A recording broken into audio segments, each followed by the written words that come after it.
And 109 on Sunday. That's a lot of days with triple digits. Goodness, it is the first day of summer, but we've already been dealing with extreme heat. So Desiree is out getting us some tips on unique ways to cool down. All right, I want to hear your ideas here. Yeah. What do you have, Des? Good morning.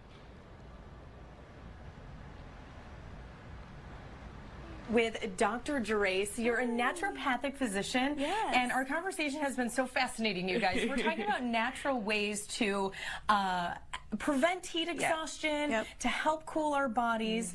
So let's start right there. Yeah. Heat exhaustion. What is it? What are the signs and symptoms? Right, great question, Desiree. So we're here in hot Arizona and it's our summer, and so it's quite often that we see heat exhaustion. And what that is the body has a certain capacity to regulate temperature, and when our body gets too hot, it can't regulate the temperature as fast. So heat exhaustion is actually a pretty alarming, or something to kind of be very mindful of, condition in a way, where you're feeling dizzy, you're very much like dehydrated and nauseous, and you can really start to feel weak, and it's almost as if like you're fighting through just your regular day-to-day movements. Now people think you can only get heat exhaustion from exerting, right? And it's like you're being outside and you're hiking in Arizona heat.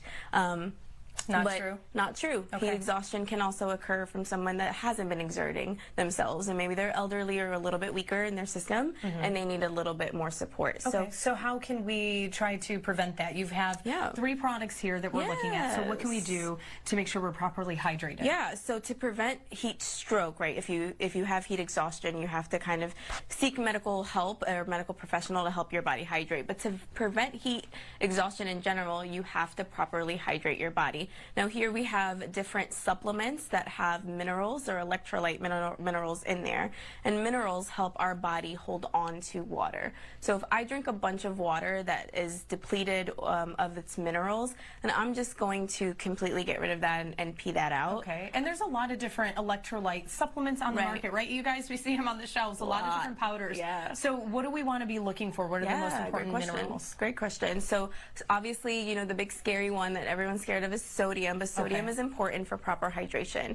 So you want your sodium, you want potassium, you want magnesium, and calcium. Okay. And so the one to watch out for is sugar. So carbohydrates, so carbs, that's the sugar. If you see a lot of that in an electrolyte blend, then it's probably better to stay away from that brand. All right, so try to stick with something less sugar. Yeah. And then you said this one's actually tasteless, so you just put drops in that and your water will taste the same. Exactly. So if you're like me and you don't really like too much flavor in your water, this one's perfect. It's your minerals and it doesn't change the taste of water. Good. And then you've got glass balls over here. What are, do they have a real name? What are these and how are we using those? These are our cupping, they're for heat actually technique to release pain and to decrease like tightness in the body and move energy and chi. So we actually use glass cups with heat. I know we're talking about staying away from heat, but this is a different way to treat pain using heat. Okay, and then the gua sha. Yes. You're actually going to do that on me, and we're going to talk about how that helps. Absolutely.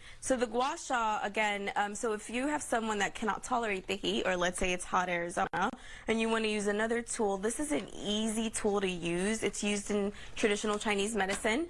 Again, it's a good way to just move the tissue around. So whenever our body is, muscles are tight, the fascia around the nerves get really tight, and it sends a lot of pain signals to that area.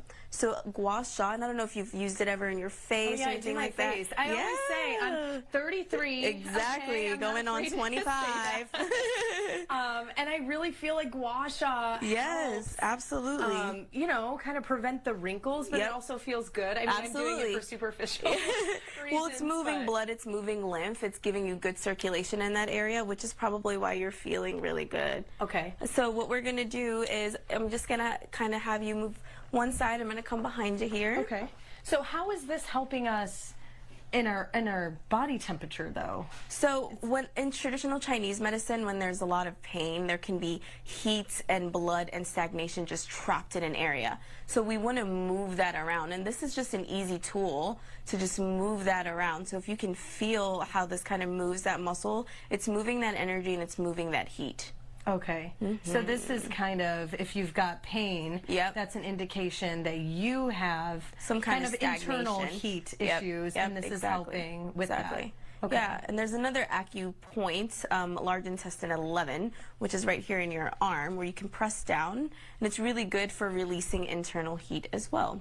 And how do you know if you're dealing with internal heat issues? Are there, I mean, what would someone be feeling? Yeah, so a lot of signs and symptoms would be a lot of the things that we kind of talked about with the heat exhaustion, right? Like dizziness, feeling weak, feeling very fatigued, nauseous is a huge one. And then things which kind of move your GI quickly, like having diarrhea and those kind of symptoms. Okay. Yeah. All right, you guys, so those are some things you can do. Make sure you have your electrolytes, gua shaing. You just heard how that helps. And yeah, stay hydrated, right? Stay hydrated. Yeah, especially, Don't forget it. And if you need help from the professionals, you can come see them here at Sonoran University. We'll put it back to you guys. All right, that looked very relaxing, didn't it? Like it looked very like soothing almost. Please scrape me. You can scrape